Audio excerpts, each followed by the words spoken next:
Right now is one of the most deceptive moments in the entire gardening season. The weather feels perfect. Daytime temperatures are in the 60s or 70s, the sun is out, and the soil surface even feels warm when you touch it. Everything about this moment is telling you to plant. After a long winter, it feels like the season has finally begun, and if you wait any longer, you might fall behind. But this is exactly where most gardeners quietly lose weeks of progress without realizing it, because there is a gap between when the weather feels ready and when the soil is actually ready, and that gap is usually about 2 to 3 weeks. The crops planted during that window do not establish. They do not grow. They just sit there. And the dangerous part is they look completely fine above ground, so nothing seems wrong. Leaves stay green, and stems stay upright, and it creates the illusion that everything is working. But underground, the roots are inactive. The plant is not building a foundation.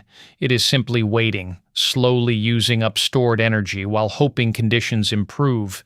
And by the time you realize something is wrong, it is often too late to fully recover that lost time for the season. I have made this mistake more than once. I planted tomatoes early after a stretch of warm days thinking I was getting ahead, only to watch them stall for 2 weeks and then struggle after a cold night. Meanwhile, the tomatoes I planted later into actually warm soil caught up within days and outperformed them for the rest of the season. So in this video, we are going to walk through exactly what not to plant yet, why these crops fail when planted too early, the temperature thresholds that actually matter, and the simple rule that removes all the guesswork so you never fall into this trap again. The crops that punish early planting the hardest are all warm season vegetables, and they all fail for the same reason. Tomatoes need soil temperatures around 60 degrees before roots begin growing properly. Below that, they do not establish.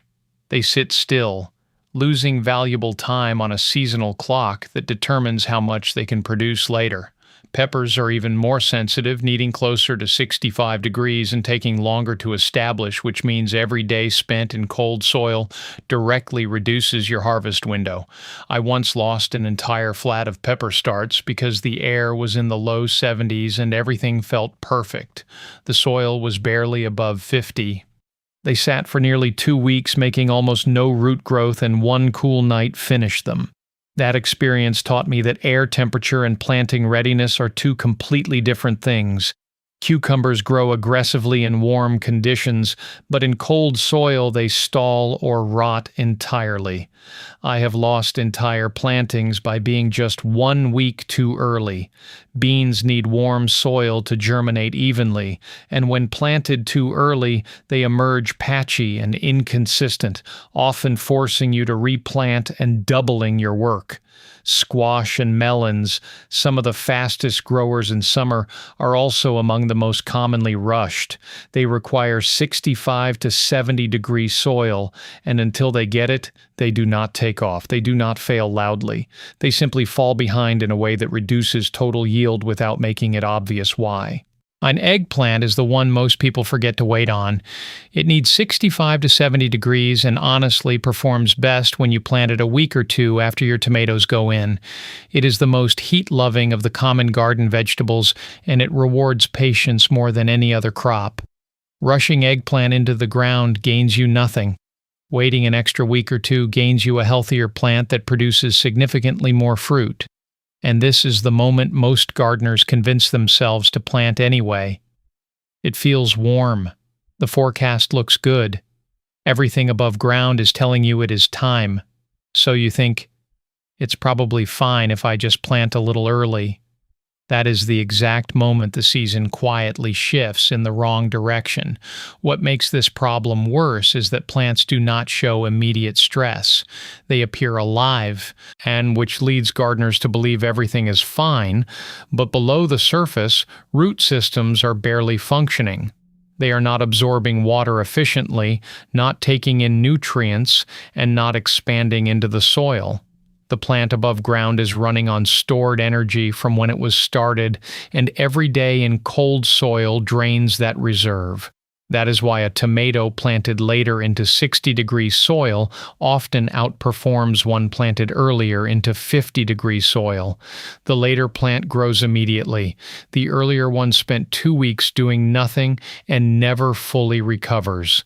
The difference between an April pepper transplanted into warm soil and one rushed into cold soil 2 weeks earlier is often 4 to 6 extra weeks of harvest by the end of the season. That is not a small margin. Yeah, that is the difference between a pepper plant that produces a dozen fruits and one that produces 3 or 4 before frost ends the season. The reason this mistake happens so consistently every year is because air temperature and soil temperature behave completely differently. Air warms quickly. A few sunny days can push temperatures into the 70s and make it feel like summer has arrived, but soil is a thermal mass. It warms slowly and cools slowly. After winter, soil at root depth can lag behind air temperature by weeks. I measured this in my own beds last spring, a gorgeous 75-degree afternoon in early April, and the soil at 4 inches deep read 53 degrees the next morning. That is a 22-degree gap between what the weather felt like and what the roots would actually experience. If I had planted tomatoes that afternoon based on how the air felt, those plants would have gone into soil that was 13 degrees below their minimum threshold. They would have sat there making no progress, vulnerable to every cold night that followed. The soil thermometer saved me from that mistake. $10, 10 seconds every morning. It is the single most underused tool in gardening. The solution removes all guesswork. Use a soil thermometer and measure it 4 inches deep in the morning before the sun warms the surface. That reading tells you the truth. Not the afternoon warmth, not the forecast, not how the soil feels to your hand. The morning reading at depth. And do not check once. Check 3 mornings in a row. If soil holds 60 degrees for 3 consecutive mornings, tomatoes and beans are safe. If it holds 65, peppers and cucumbers can go in. If it reaches 70, squash, melons, and eggplant are ready. That sequence naturally staggers your planting over 2 to 3 weeks, which is exactly how the season actually unfolds. You do not plant everything at once. You plant in waves as the soil catches up to the air. And here is the mistake that catches even experienced gardeners. Raised beds. Raised beds warm faster during the day because the soil volume is smaller and exposed to sun on more sides. That makes them feel ready earlier, but they also lose heat faster at night for the same reason. The surface that feels warm in the afternoon can drop back into the low 50s by 6 the next morning at root depth. That false signal causes raised bed gardeners to plant 1 to 2 weeks too early almost every season. The afternoon touch test lies. The morning thermometer reading at 4 inches deep tells the truth. So if your soil is not ready yet, this is not lost time. This is where experienced gardeners build advantage. Instead of rushing planting, they prepare the system so that when the window does open, planting takes minutes instead of hours. They install drip irrigation so watering becomes automatic once crops are in. They set up trellises before plants need them so there is no scramble later. They lay 2 to 3 inches of mulch across beds to help soil warm faster and hold that warmth through cool nights. They side dress beds with compost so the soil is ready to feed plants the moment roots start growing. They remove every source of friction so that the day the thermometer reads 60 degrees 3 mornings in a row, transplants can go straight into the ground with no prep work standing in the way. And while they wait, they grow crops that actually thrive in current conditions. Lettuce, spinach, peas, radishes, and kale all perform best in the exact soil temperatures that warm season crops cannot tolerate. You can be harvesting food right now instead of forcing crops into conditions they are not built for. That means the garden is productive from day one, not just from the day warm season crops finally go in. This is the shift that separates productive gardens from frustrating ones. The goal is not to plant as early as possible.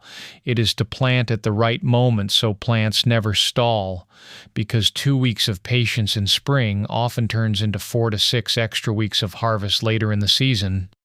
The gardeners who produce the most food every year are not the ones who plant first. They are the ones who plant when conditions are truly ready.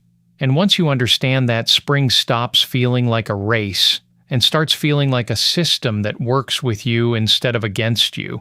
If you want to know exactly what to plant right now so you are not wasting this window, watch the April planting guide next. It shows you exactly what to do week by week.